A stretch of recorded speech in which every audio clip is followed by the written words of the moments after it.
पगली दीवानी की लिख ले हमर कहानी। तू प्यारक रोग लगा के जे भेलो कल मनमानी। हमरन बनता की तोरा दिन दुपहरिया में तू प्यारक दीप जरा को गेल अन्हरिया में। हमरन बनता की तोरा दिन दुपहरिया में तू प्यारक दीप जरा को गेल अन्हरिया में। सुन सुन पगली दीवानी की लिख ले हमर कहानी। तू प्यारक रोग लगा के जे भेलो कल मनमानी। हमरन बनता की तोरा दिन दुपहरिया में तू प्यारक दीप जरा को गेल अन्हरिया में। तू प्यारक दीप जरा को गेल अन्हरिया में।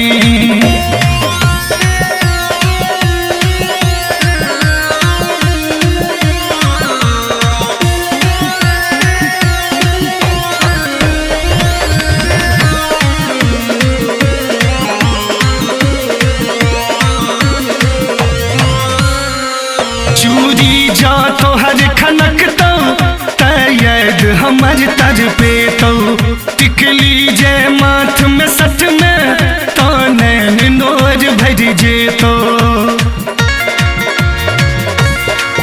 चूरी जा तो हर खनक तो तैयद हमर तर पे तो टिकली जे माथ में सठ में तो नैन नोर भर तो।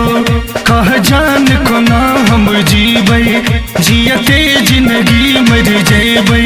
नहीं जी नहीं नीक लगैया ई दर्द को ना कैसीबै।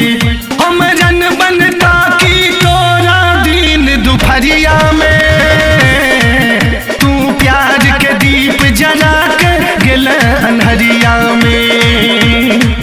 हमरन बनता की तोरा दिन दुपहरिया में तू प्यार के दीप जरा को गेल अन्हरिया में।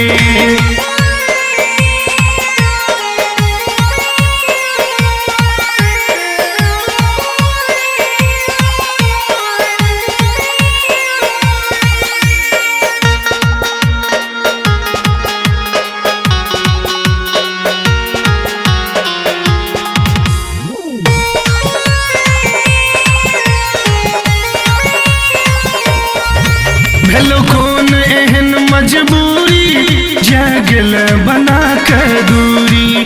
दोसर के घर बसेल मर गई त हमरा छोड़ी। भेलो कौन एहन मजबूरी जे गेल बना के दूरी। दोसर के घर बसेल मर गई त हमरा छोड़ी। ई काज तू नीक न केले हमरा वीरान बनेले। सब तोड़ के बंधन आने गे केहन बेदर्दी भेले।